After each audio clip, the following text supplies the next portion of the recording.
咁你就 double click 啦，咁然之後就 log in 啦。而家暫時就用住呢個先，跟住入咗嚟。1咁樣。咁第一樣要做嘅咧，其實就要 set 翻你哋咁多棟大廈先嘅。咁就喺系統設定呢度，然之後就去大廈資料。咁呢度就入翻啲屋苑啊、大廈嗰啲名咯。咁同埋入邊咧，呢度有幫你做咗嘅就係話嗰個流水碼啦，同埋你每棟大廈嗰個戶口個資表抬頭，同埋個戶口 number。呢個大廈都唔同。咁樣咧，為咗方便你哋入咧，就整咗個 Excel 嘅，就叫 Building。咁你就可以咁樣入晒落去啦。即係將你所有大廈咧，啲70幾棟啊、80幾棟嗰啲咧，就入晒落去咯。用翻呢個格式，係啦。咁即係用呢一個 file，跟住就入晒啲，跟住入晒所有大廈資料落去，跟住點樣入翻落去個 program 然之後咧？就揀翻個卡人啦。跟住呢度有個叫匯入嘅，即係喺大廈列表度啊，大廈資料呢度咧有匯入。咁你揀翻嗰個 file 啦，或者你可以叫第二啲名都得嘅。揀翻呢個 file 咧就會上晒落去，做一次咧就，跟住就上晒落啦，咁就多咗3棟大廈噶啦。如果你覺得呢個啲大廈錯嘅話咧，你就可以 delete 咗佢，跟住刪除啦。咁我 delete 上一棟啦，俾你去做 reference。咁 OK。咁你加完大廈之後咧，下一個動作咧就要。我想問下咧，你而家呢個 building 呢個 file 嗰度咧，佢係每一棟 building，但係每一個 flat 嗰度點樣？做咗每一棟 building 先，刪咗每一棟大廈先，跟住每一棟大廈嘅單位咧，我哋用第二個方式入。嗰個咩管理費，跟住一劃份嗰個咩嚟㗎？管理費嗰度咧，我哋係按份數成個每一份幾多錢，跟住就等於個管理費嘅。不過如果你嫌麻煩咧，你就索性呢度全部一。係啦，咁然之後咧，你去翻個單位度咧，單位呢度啦，咁喺呢度直接打嗰個管理費落去就啱嘅。邊度位啊？份數呢度，即係譬如話佢要交500蚊嘅，咁你喺度打500就 OK 啦。咁你上面一定份數嗰度1先可以。係咯，咁佢乘1乘500等於500嘛。所以就搞掂啦。咁我生咗咁多棟大廈出嚟啦，當佢咁跟住下一個動作咧就係加單位嘅，喺每棟大廈度加翻單位。咁你出翻嚟呢度單位管理呢度啦。咁譬如話我咁樣加啦，咁其實就係個原理就係咁啦。揀翻棟大廈啦，跟住打翻層數啦、單位啦、管理費個 amount 啦，然之後嗰啲呢個係咪都係可以匯入㗎？係啊，你問得好啊，非常之好，呢個就可以匯入。咁亦都整咗一個叫 flat 嘅嘢。咁呢度咧就可以咁樣入啦。咁我建議你咧，每一棟大廈加一個咁嘅類似 flat 咁嘅嘢咯。係啦，雖然可以 group 埋一次過入，不過你做咁大入就會順啲，即係易明啲啦。咁你就每個單位咧，開頭你就俾兩個 digit 嘅英文嘅 initial 佢咯。咁你就會容易啲分咯。即係譬如話你有咩大廈？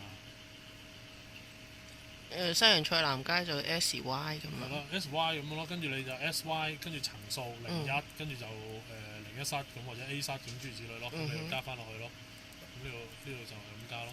咁呢度就層數啦、單位啦，跟住就係呢個業權份數唔好叫業權份數啦，你應該叫做管理費啦，直接。呢個就係個管理費銀碼啦。係啊，嗰個管理費銀碼咯，你係加幾多錢就俾幾多錢落去。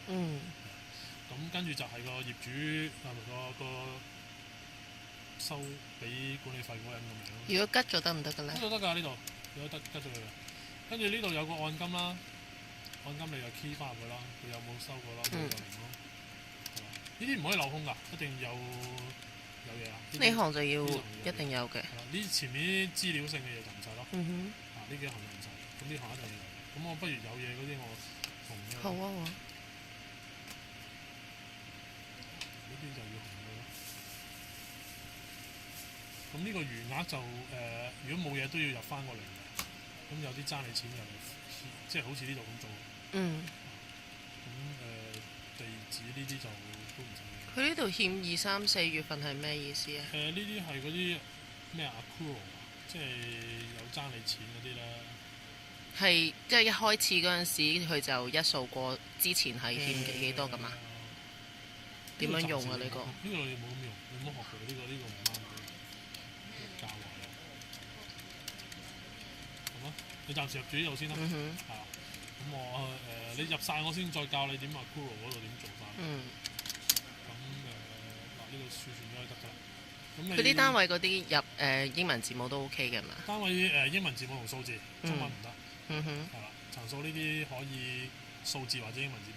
層數佢自己會加埋斜動 F 咁㗎？會㗎啦，所以你打11啊12得㗎啦。你又唔使打11F 咁樣，如果唔係有怪嘅。唔係喎，但係有啲係唔係11F 啊，即係唔用 F。用唐樓嗰啲咁樣。唐樓都得啊，你打1字都得。佢會出咩㗎？哦。會出㗎。係咯，佢出嗰陣時出咩嘅咧？會出。佢唐樓你字樓啊？5至6樓。2至3樓咁嘅喎。唔係最主要佢出嘅點先？我係咪之前可以寫住1F，跟住佢寫乜字樓咁啊？有個樓字嘅。佢有個樓字。有個樓字嘅。哦，咁我哋當佢如果係唐樓嗰啲，我就寫1F2，跟住佢出樓咯。係啊，有個樓字嘅。冇錯。呢個你再試啦，如果唔得出怪嘢，你話我知。咁搞掂啦，咁跟住咧，我入晒所有單位啦，譬如話我呢個匯入啦，跟住揀出，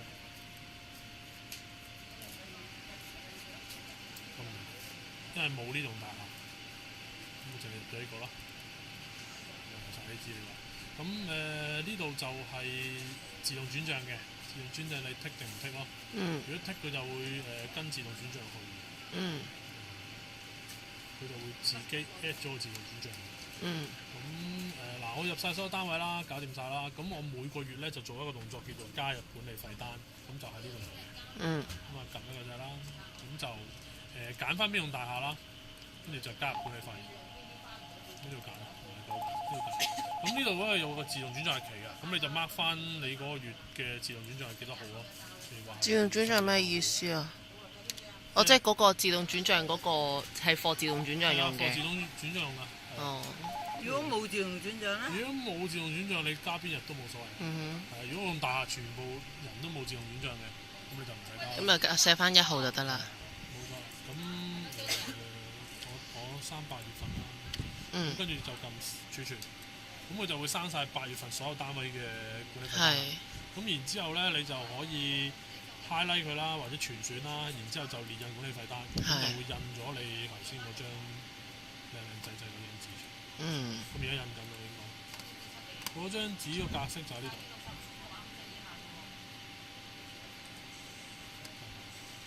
個格式我哋唔使睇㗎啦，佢會自己生出嚟㗎嘛。自己生出嚟㗎啦。咁嗰度如果有咩問題就再執啦。好啊。咁跟住就入管理費啦。OK 啦，咁佢就跟住咧，你就可以繳款啦。繳款就揀翻嗰棟大廈啦，當然你有支槍係好嘟啦，如果冇就揀咯，尋找。咁而家得個單位佢有個barcode嗰個窗嘅，咁如果佢俾咗我哋之後咧，就咁嘟佢就會去咗嗰個單位嗰個版面度啦。係啦，咁跟住咧佢就話俾你聽啦，我話有啲乜嘢要交嘅，咁你呢度剔翻佢咯。要交呢個就剔咯。咁樣咯，跟住繳款日期可以俾你揀嘅，不過 default 就係今日。係。可以改嘅係咪？如果支票就會可以記埋你啲銀行 number 嗰啲嘅。哦。跟住你打支票 number 嚟。即係第日淨係入呢個，唔使入咁多。冇錯啊，最開心就係呢個。你哋最開心見到呢邊。跟住就儲存啦，儲存就有 record 㗎啦。咁儲存咯，最儲存。跟住印唔印收據咯。你唔使㗎啦，你唔使揀呢部㗎啦。如果我真係要重複印翻張收據出嚟，係可以再印嘅。咁跟住就有個繳款記錄嘅，咁你就會知道今日我收咗幾多錢咯。係。呢個咯，咁可以 delete 嘅，delete 咗佢有 record 㗎。有。你邊個 delete 啊？咩原因 delete 啊？或者更改係改咗啲咩啊嘛？係。唔係500係600啊，諸如此類嗰啲有晒記錄嘅。咁呢個表咧就唔係俾你哋，呢個表就儲晒所有嘅繳款記錄啦。但係你睇就睇 report 嘅應該係。咁睇 report 咧就係睇收款咯，邊棟大廈今日收咗幾多，睇一個表就搞掂㗎啦。呢啲表咯，月入收咗幾多錢啦，跟住係支票啊定係現金啊咁樣咯。咁有詳細表呢啲俾你睇嘅，你睇下邊個啱啦，我唔知你邊個啱使。到時編出嚟睇下邊個啱用。咁有按金表啊、修改過幾時修改過嗰啲表嘅。係。預繳又有一個表咯，俾咗嗯。幾多錢？跟住呢度分大，係啦，跟住上邊你可以。我想問下呢，如果佢嗰個收費嗰個表呢，佢係會出埋預繳嘅咩？邊個表？即係例如佢俾1至到6月咁樣啦，咁佢有啲係唔係1至12月咁樣，咁佢預繳嗰啲係會擺埋喺收費裡面，成個 list 出晒嚟嘅。會㗎，會擺埋收費咯，但係佢會多咗。亦都有另外一個預繳嘅。佢會知道係8到12月佢俾咗預繳咗幾多錢咯。嗯哼。咁跟住就呢個就更加清楚啊！呢個要睇。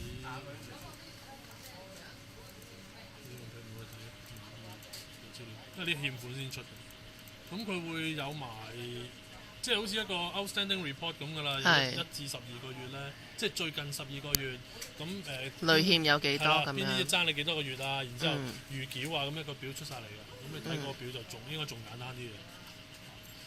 跟住可以出埋個催繳嗰個係嘛？呢個先係呢個。催繳咧，嗱，如果催繳咧就住客欠款。呢度咧就會印埋催繳信咯，可以。呢個月表啊，sorry，頭先揀咗呢個先。咁你見到啦，邊個單位啦？咁因為你冇欠款，所以冇數咗出嚟。咁如果我頭先譬如話我 delete 咗呢張單，即係佢變咗冇俾咗錢啦。咁跟住我睇翻個月表咧，你就會見到咁啦。呢個單位邊棟大廈啦，邊個單位結餘係幾多？咁咪爭你12月唔係爭你8月嘛？咁預繳就會喺呢度 show 咗出嚟咯。咁8月打前你睇下邊應該打前10幾個月，10個月啫喎，10個月喎，跟住 before 嗰啲佢就會 group 埋一齊。係。即係呢個就等於個 outstanding report。佢出到嚟編出嚟咩樣啊？編出嚟係咁嘅樣嘅。係啦，即係一張過嘅。係。咁應該編都 OK 㗎啦。你唔中意嘅就再輸出咯。好。輸出 Excel 咯。所以 report 都輸出 Excel 喎。自己再大啲。咁如果揀咗自動轉帳咧，呢度就會有個自動轉帳嘅 report 出咗嚟，就係咁嘅。係。夾翻咯，邊啲嘢過啊？跟住你自己打翻入去佢嗰個覆蓋面可以。呢度出到 Excel 嘅。大致上咁多。其他嗰啲，譬如話係呢啲咯，系統設定啊嗰啲，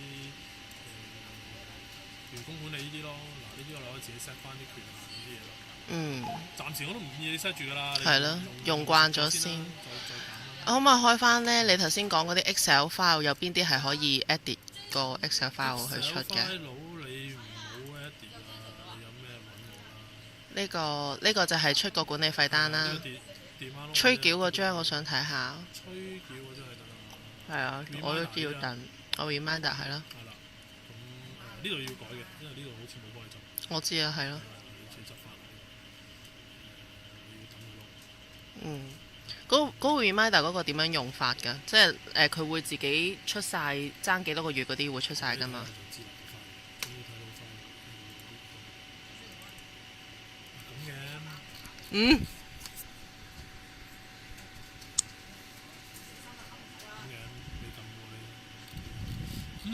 嗱，呢度就係個單位咯，跟住佢地址咯，係邊個人咯？因為佢呢個就係嗰個物業嘅地址啊嘛，呢個係通訊地址啊嘛。咁然之後咧，佢就會幫你咧，就會話俾你聽，呢啲就唔搞得嘅呢啲，佢就會自己幫你加晒喺度㗎啦。呢一楷就係佢會輸入去嗰啲。跟住呢啲 wordings 咧，你就可以改嘅，隨時都。